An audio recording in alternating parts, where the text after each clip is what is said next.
नमस्कार। आकाशवाणी से प्रस्तुत है समाचार प्रभात।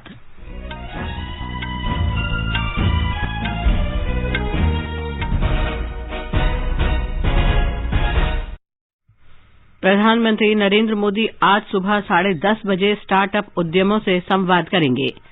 संसद का बजट सत्र राष्ट्रपति के अभिभाषण के साथ 31 जनवरी से शुरू होगा। निर्वाचन आयोग ने पर्यवेक्षकों से विधानसभा चुनावों के दौरान धन बल का इस्तेमाल बर्दाश्त नहीं करने को कहा। देश में 155 करोड़ 92 लाख से अधिक कोविड रोधी टीके लगाए गए। संक्रमितों की संख्या बढ़ने के कारण मध्य प्रदेश में सभी स्कूल और हॉस्टल 31 जनवरी तक बंद किए गए। भारतीय सेना आज सेना दिवस पर अपने जवानों के लिए हल्की और जलवायु अनुकूल वर्दी जारी करेगी। पीवी सिंधु और लक्ष्य Sen India open badminton tournament के सेमीफाइनल में। और क्रिकेट में दक्षिण अफ्रीका ने केपटाउन टेस्ट मैच में भारत को 7 विकेट से हराकर श्रृंखला 2-1 से जीती।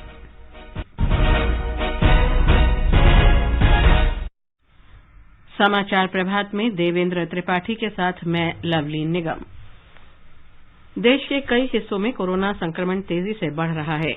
हमारी अपील है कि आप सतर्क रहें और 15 से 18 वर्ष के किशोरों सहित अन्य लोगों के टीकाकरण में मदद करें। कोरोना वायरस के नए स्वरूप ओमिक्रॉन से चिंताएं बढ़ी हैं। सुरक्षित रहने के लिए कृपया 3 सरल उपायों का पालन अवश्य करें। मास्क पहनें, 2 गज की सुरक्षित दूरी बनाए रखें, हाथ और चेहरा साफ रखें। कोविड से संबंधित जानकारी और मार्गदर्शन के लिए राष्ट्रीय हेल्पलाइन नंबर 011-2397-8046 और 1075 पर संपर्क करें। और अब समाचार।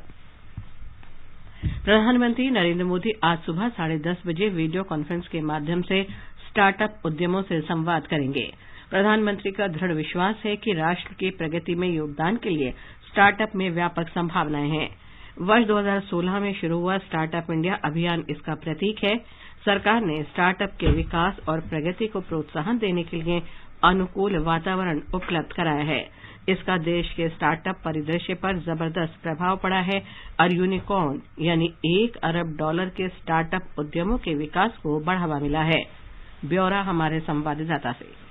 कृषि, स्वास्थ्य, उद्यम प्रणाली, अंतरिक्ष, उद्योग, सुरक्षा, फिनटेक और पर्यावरण सहित विभिन्न क्षेत्रों के स्टार्टअप प्रधानमंत्री के साथ होने वाली बातचीत में हिस्सा लेंगे। विभिन्न विषयों पर आधारित 150 से अधिक स्टार्टअप को 6 कार्य समूह में बांटा गया है। इनमें growing from roots, nudging the DNA, स्थानीय से वैश्विक, भविष्य की प्रौद्योगिकी, विनिर्माण क्षेत्र में चैंपियंस का निर्माण और सतत विकास से संबंधित विषय शामिल हैं। बातचीत के दौरान प्रत्येक समूह निर्धारित विषयों पर प्रधानमंत्री के समक्ष अपनी प्रस्तुति देगा। इस बातचीत का उद्देश्य यह है कि देश में नवाचार पर जोर देकर स्टार्टअप उद्योग किस प्रकार राष्ट्रीय जरूरतों के प्रति अपना योगदान दे सकते हैं। आजादी का अमृत महोत्सव के तहत वाणिज्य और उद्योग मंत्रालय के उद्योग एवं आंतरिक व्यापार संवर्धन विभाग द्वारा 10 जनवरी से सप्ताह भर चलने वाला कार्यक्रम सेलिब्रेटिंग इनोवेशन इकोसिस्टम का आयोजन किया जा रहा है। इस कार्यक्रम का आयोजन स्टार्टअप इंडिया पहल के शुभारंभ के 6ठी वर्षगांठ पर हो रहा है। आनंद कुमार, आकाशवाणी समाचार, दिल्ली।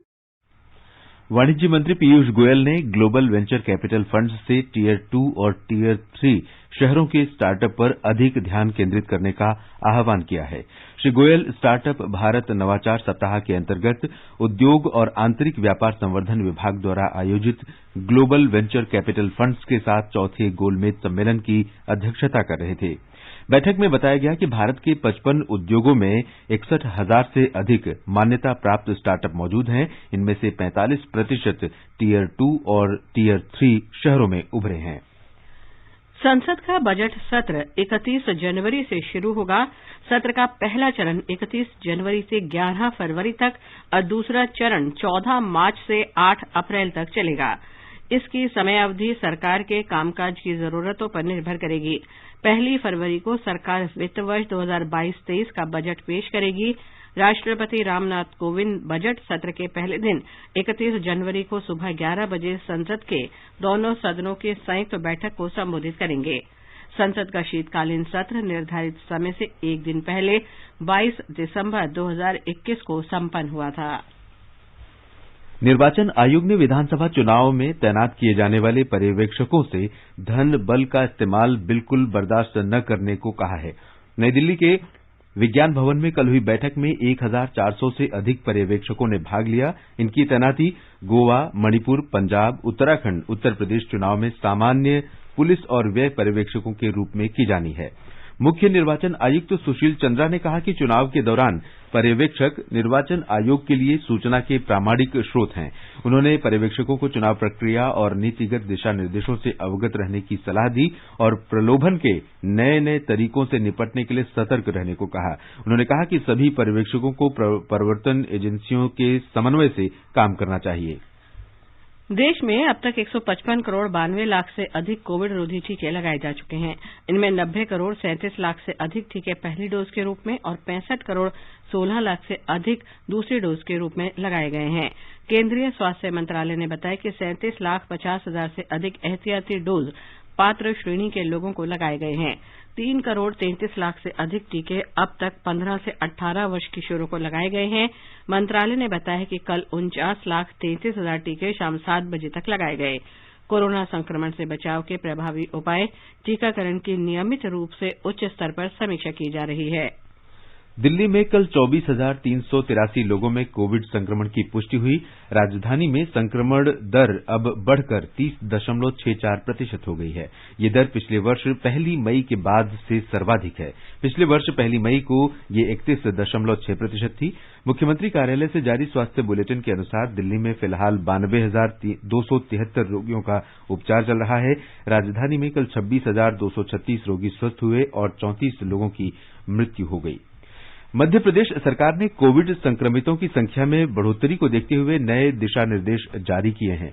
राज्य में 1 से 12वीं कक्षा तक के सभी स्कूल और हॉस्टल आज से 31 जनवरी तक बंद रहेंगे।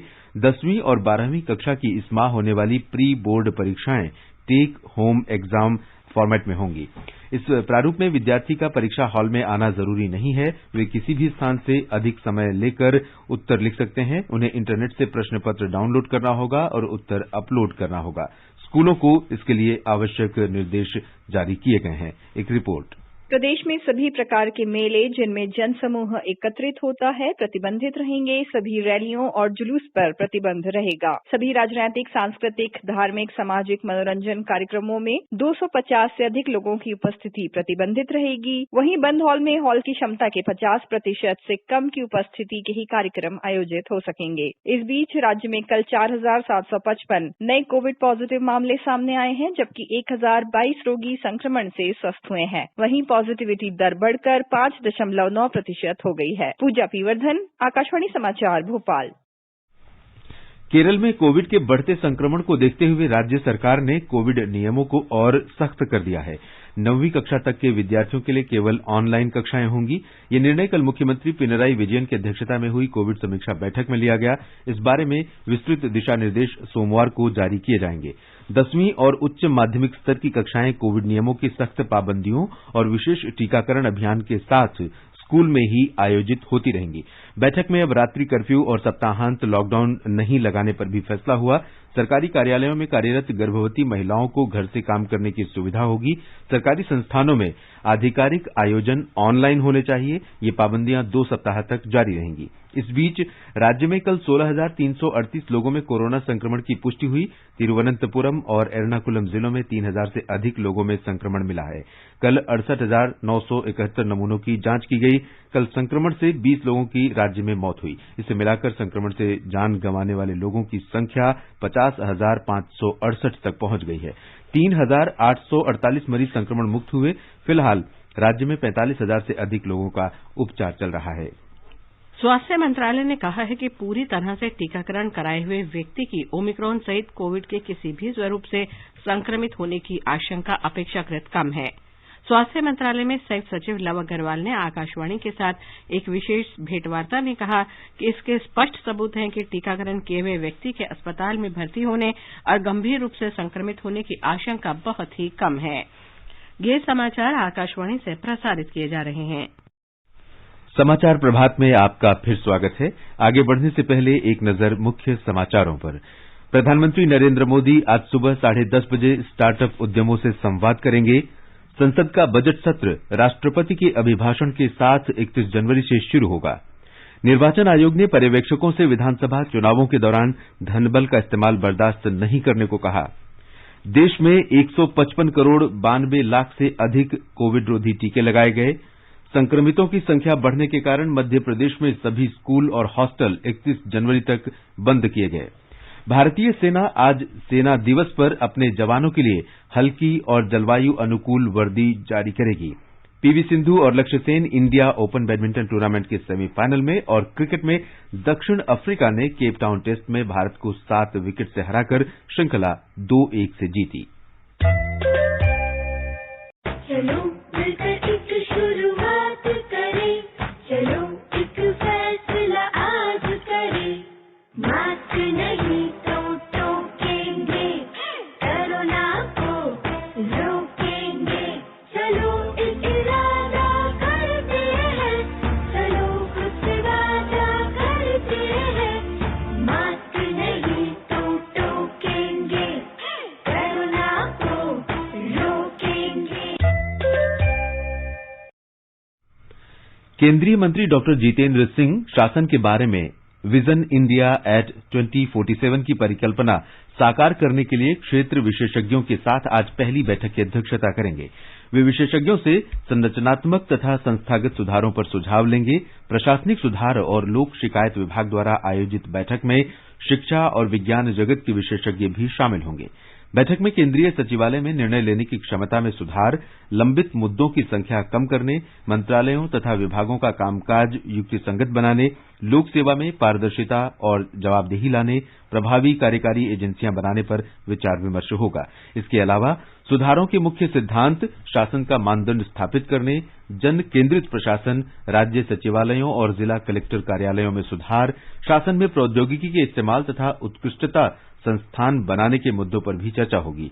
ई गवर्नेंस से नागरिकों और सरकार को और समीप लाना चर्चा का मुख्य मुद्दा होगा। भारतीय सेना आज सेना दिवस पर अपने जवानों के लिए नई वर्दी जारी करेगी। राष्ट्रीय फैशन प्रौद्योगिकी संस्थान की मदद से तैयार ये वर्दी वजन में हल्की और जलवायु अनुकूल है। एक रिपोर्ट। आजादी के बाद ये चौथी बार है जब सेना की वर्दी में बदलाव किया गया है। इसका चयन 15 पैटर्न, 8 डिजाइन और 4 तरह के कपड़ों के विकल्प पर विचार करने के बाद किया गया है। ये वर्दी 13 विभिन्न साइज में उपलब्ध होगी। यह विषम जलवायु परिस्थितियों से रक्षा करने के अलावा सैनिकों को अभियान के दौरान छिपने में भी मददगार होगी। इसमें 70% सूत और 30% पॉलिस्टर का इस्तेमाल किया गया है, जिससे ये जल्दी सूख सकती है। इससे अभियानों के दौरान सैनिकों को सुविधा होगी तथा सर्दी और गर्मी दोनों मौसम में ये वर्दी आरामदायक होगी। 15 जनवरी का दिन भारत के लिए अहम दिन होता है। इस दिन को हर साल भारतीय सेना दिवस के तौर पर मनाया जाता है। ये दिन भारत के गौरव को बढ़ाने और सीमा की सुरक्षा करने वाले जवानों के सम्मान का दिन होता है। समाचार कक्ष से फरहत नाज।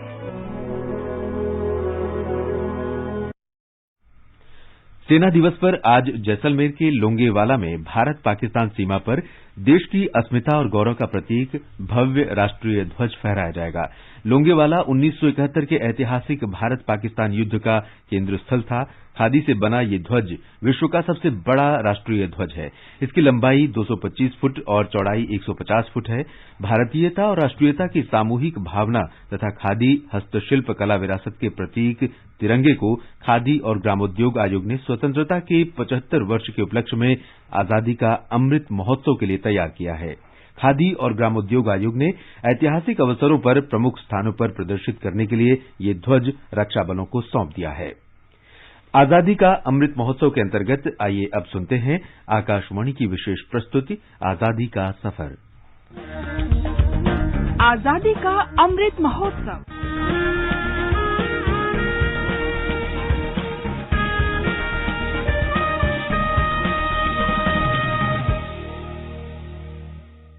आजादी का सफर आकाशवाणी समाचार के साथ। एक राष्ट्र का उदय, भारत का गौरवशाली स्वतंत्रता संग्राम आधुनिक विश्व में घटित महानतम संघर्षों में से एक है। आकाशवाणी समाचार प्रत्येक दिन इस स्वतंत्रता आंदोलन की एक झलक आप तक पहुंचा रहा है।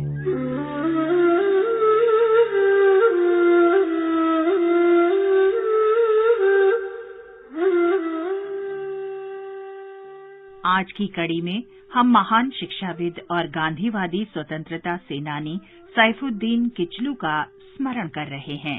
सैफुद्दीन किचलू का जन्म 1888 में 15 जनवरी को अमृतसर, पंजाब में हुआ था। उन्होंने अपना संपूर्ण जीवन भारत में सांप्रदायिक सद्भाव बनाए रखने में समर्पित कर दिया। अमृतसर में रॉलेट एक्ट के खिलाफ हुए प्रदर्शनों में वे अग्रिम पंक्ति में रहे।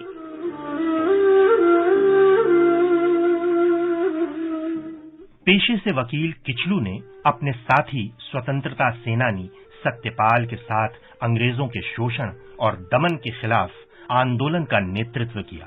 30 मार्च 1919 को अमृतसर में एक जनसभा में 30,000 लोगों को संबोधित करते हुए उन्होंने कहा था, महात्मा गांधी का संदेश आपको पढ़कर सुनाया गया है। सभी नागरिकों को प्रतिरोध के लिए तैयार रहना होगा। इसका मतलब ये नहीं कि ये पावन नगरी या देश रक्त रंजित हो जाए। ये प्रतिरोध धैर्यपूर्ण होना चाहिए। किसी भी पुलिसकर्मी या देशद्रोही के लिए कठोर शब्दों का प्रयोग न करें, जिससे उसे कष्ट हो या शांति भंग होने की आशंका बने। रॉलेट एक्ट को लेकर बढ़ते प्रतिरोध से अंग्रेज सतर्क हो गए थे। उन्होंने 10 अप्रैल को किचलू और सत्यपाल को गिरफ्तार कर लिया और उन्हें धर्मशाला भेज दिया। उनकी गिरफ्तारी के बाद 13 अप्रैल 1919 को बड़ी संख्या में लोग जलियांवाला बाग में एकत्र हुए। जनरल डायर ने इस जनसभा पर गोलियां बरसाई और सैकड़ों लोगों को मौत के घाट उतार दिया।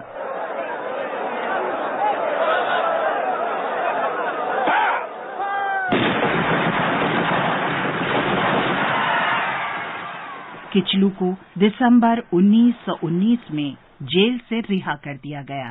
किचलू जनवरी 1921 में अमृतसर में स्वराज आश्रम की स्थापना में व्यस्त थे।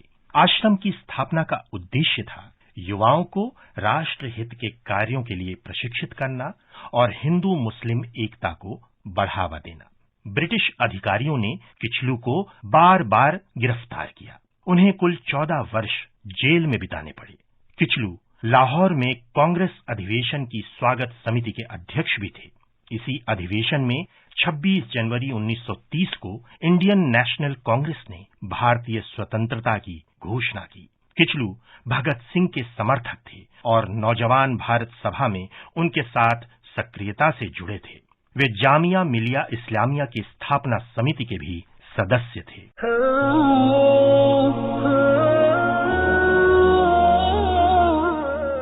1947 में किचलू ने भारत के बंटवारे का पूरी मजबूती से विरोध किया। उन्होंने पूरे देश में जनसभाओं में बंटवारे के खिलाफ अपनी आवाज उठाई। उन्होंने विभाजन को सांप्रदायिकता के लिए राष्ट्रीयता का समर्पण बताया। वे विश्व शांति परिषद के उपाध्यक्ष के साथ साथ अखिल भारतीय शांति परिषद के संस्थापक अध्यक्ष भी थे। उन्हें 1952 में स्टालिन शांति पुरस्कार से सम्मानित किया गया। 1951 में भारत सरकार ने किचलू को जवाहरलाल नेहरू और मौलाना अबुल कलाम आजाद के साथ जलियांवाला बाग राष्ट्रीय स्मारक ट्रस्ट का आजीवन ट्रस्टी बनाया। 9 अक्टूबर 1963 को सैफुद्दीन किचलू का निधन हो गया। इस महान राष्ट्रवादी को हमारा नमन।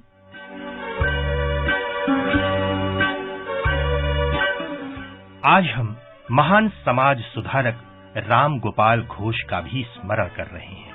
1868 में 15 जनवरी को उनका निधन हुआ था। युवा बंगाल ग्रुप के एक नेता के रूप में उनकी तुलना प्राचीन एथेंस के राजनेता डेमोस्थेनीस से की जाती थी। राम गोपाल घोष उग्र सुधारवादी विचारक हेनरी डेरोजियो के अनुयायियों में शामिल हो गए और जल्दी ही रामतनु लाहिड़ी और डेरोजियो से उनकी मैत्री हो गई। जब डेरोजियो ने एकेडमिक एसोसिएशन की स्थापना की, तब घोष उसके एक प्रमुख सदस्य बन गए। 1853 में वे लोक सेवा परीक्षाओं में भारतीयों की पात्रता की मांग करने वाले अग्रणी लोगों में शामिल थे। 1854 में उन्होंने भारत में विश्वविद्यालयों की स्थापना का प्रस्ताव किया। राम गोपाल घोष ने ब्रिटिश इंडियन एसोसिएशन की स्थापना में सक्रियता से भाग लिया। भारत के इस महान सपूत को हमारा नमन। और अब आकाशवाणी समाचार के साथ आजादी का सफर की ये कड़ी संपन्न होती है। कल फिर मिलेंगे अगली कड़ी के साथ।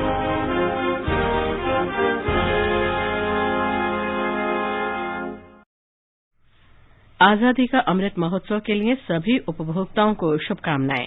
हॉलमार्क सोने की शुद्धता सुनिश्चित करता है। हमेशा हॉलमार्क वाले सोने के आभूषण खरीदें। उपभोक्ता संबंधित किसी भी शिकायत के लिए कृपया राष्ट्रीय उपभोक्ता हेल्पलाइन के टोल फ्री नंबर 14404 पर संपर्क करें। उपभोक्ता मामले विभाग, भारत सरकार द्वारा जनहित में जारी। जागो ग्राहक जागो। राष्ट्रीय आधुनिक कला दीर्घा ने नई दिल्ली में एक अनूठी कला कार्यशाला कला कुंभ का आयोजन किया है। इसके अंतर्गत भारत के स्वतंत्रता आंदोलन के गुमनाम नायकों की वीरता की कहानियों पर लगभग 750 मीटर का विशाल चित्र बनाया जाएगा। ये पेंटिंग इस साल गणतंत्र दिवस समारोह का अभिन्न अंग बनेगी। कला दीर्घा के महानिदेशक अद्वैत गणनायक ने कल नई दिल्ली में ये जानकारी दी। उन्होंने कहा कि आजादी का अमृत महोत्सव के अंतर्गत कला कुंभ का आयोजन विविधता में एकता का प्रदर्शन करता है। महाराष्ट्र में गढ़चिरौली पुलिस और केंद्रीय रिजर्व पुलिस बल के संयुक्त अभियान में कल एटापल्ली के पोमके गट्टा इलाके से एक नक्सलवादी को गिरफ्तार किया गया। उस पर 2 लाख रुपए का इनाम घोषित था। गढ़चिरौली के पुलिस अधीक्षक अंकित गोयल ने बताया कि करण उर्फ दुलसा नरोटे नाम का ये नक्सलवादी 6 हत्याओं सहित 16 से अधिक अपराधों में शामिल था। उत्तर प्रदेश में चुनाव आयोग ने गौतमपल्ली थाने के थाना प्रभारी को निलंबित कर दिया है। आयोग ने कल संवाददाता सम्मेलन और वर्चुअल रैली के दौरान लखनऊ में समाजवादी पार्टी के मुख्यालय में बड़ी संख्या में लोगों के एकत्र होने के मामले में ड्यूटी पर तैनात वरिष्ठ अधिकारियों से लिखित स्पष्टीकरण मांगा है। राज्य के मुख्य चुनाव अधिकारी ने बयान में कहा कि कार्यनिर्वहन में घोर लापरवाही के लिए ये कार्रवाई की गई है। इससे पहले दिन में पुलिस ने संवाददाता सम्मेलन और वर्चुअल रैली के दौरान चुनाव आचार संहिता तथा कोविड नियमों के उल्लंघन के लिए लखनऊ में गौतमपल्ली थाने में समाजवादी पार्टी के नाम प्राथमिकी दर्ज की। पार्टी मुख्यालय पर बड़ी संख्या में लोग इकट्ठा हुए थे। उत्तर प्रदेश सरकार के पूर्व मंत्रियों स्वामी प्रसाद मौर्य तथा धर्म सिंह सैनी और 6 अन्य विधायकों को समाजवादी पार्टी में शामिल किए जाने के मौके पर इसका आयोजन किया गया था। पार्टी अध्यक्ष अखिलेश यादव भी इस अवसर पर उपस्थित थे। दिल्ली पुलिस ने कल पूर्वी दिल्ली के गाजीपुर फूल बाजार में एक लावारिस बैग में रखा अत्याधुनिक विस्फोटक बरामद किया। पुलिस ने बताया कि राष्ट्रीय सुरक्षा गार्ड के बम निरोधक दस्ते ने विस्फोटक को नष्ट कर दिया है। पीवी सिंधु और लक्ष्य Sen India open badminton tournament के महिला और पुरुष सिंगल्स सेमीफाइनल में पहुंच गए हैं। कल क्वार्टर फाइनल में महिला सिंगल्स में पीवी सिंधु ने अश्मिता चालिहा को 21-7, 21-18 से हराया, जबकि लक्ष्य सेन ने कड़े मुकाबले में एचएस प्रणॉय को 14-21, 21-9, 21-14 से मात दी। सेमीफाइनल में पीवी सिंधु का मुकाबला थाईलैंड की सुप्नीता किटिथोंग से और लक्ष्य सेन का मलेशिया के जे योंग या आयरलैंड के नाथ नेग्जुसेन से होगा। अंडर 19 क्रिकेट विश्व कप में आज भारत का मुकाबला दक्षिण अफ्रीका से होगा। 22 दिन के इस टूर्नामेंट में 16 टीमों के बीच 48 मैच खेले जाएंगे। 4 बार के चैंपियन भारत को आयरलैंड, दक्षिण अफ्रीका और युगांडा के साथ ग्रुप बी में रखा गया है। केपटाउन में दक्षिण अफ्रीका ने तीसरे और अंतिम क्रिकेट टेस्ट मैच में भारत को 7 विकेट से हराकर श्रृंखला 2-1 से जीत ली है। दक्षिण अफ्रीका ने 212 रन का लक्ष्य 7 विकेट शेष रहते हासिल कर लिया। कीगन पीटरसन ने सर्वाधिक 82 रन बनाए। भारत ने दक्षिण अफ्रीका में टेस्ट श्रृंखला अब तक नहीं जीती है। भारत ने पहली पारी में 223 और दूसरी पारी में 198 रन बनाए थे। जवाब में दक्षिण अफ्रीका ने पहली पारी में 210 और दूसरी पारी में 3 विकेट के नुकसान पर 212 रन बनाकर जीत दर्ज की। भारत ने सेंचुरियन में पहला टेस्ट मैच जीता, जबकि दक्षिण अफ्रीका ने जोहान्सबर्ग में दूसरे टेस्ट मैच में भारत को हराया। अब एक नजर मौसम पर। राजधानी दिल्ली में कड़ाके की सर्दी जारी है। चेन्नई और कोलकाता में बादल घिरे रहने का अनुमान है। मुंबई में आसमान साफ रहेगा। इन शहरों में न्यूनतम तापमान 6 डिग्री और अधिकतम तापमान 31 डिग्री सेल्सियस के बीच रिकॉर्ड किया जा सकता है। श्रीनगर, लेह, गिलगित और मुजफ्फराबाद में बादल छाए रहेंगे, जबकि जम्मू में आसमान साफ रहेगा। इन शहरों में न्यूनतम तापमान 0 से 3 डिग्री सेल्सियस नीचे और अधिकतम तापमान 16 डिग्री सेल्सियस के बीच रिकॉर्ड किया जा सकता है। पूर्वोत्तर में गुवाहाटी, इम्फाल, शिलांग, आइजोल अगरतला में सुबह कोहरा छाया रहा, बाद में आसमान साफ रहने की संभावना है। कोहिमा में मौसम साफ रहेगा। गैंगटोक और ईटानगर में गरज के साथ ओलावृष्टि होने और हल्की वर्षा होने की संभावना है। ये समाचार हमारी वेबसाइट newsonair.gov.in/hindi पर भी उपलब्ध हैं। और देवेंद्र, अब बताएं आज के समाचार पत्रों में क्या विशेष है?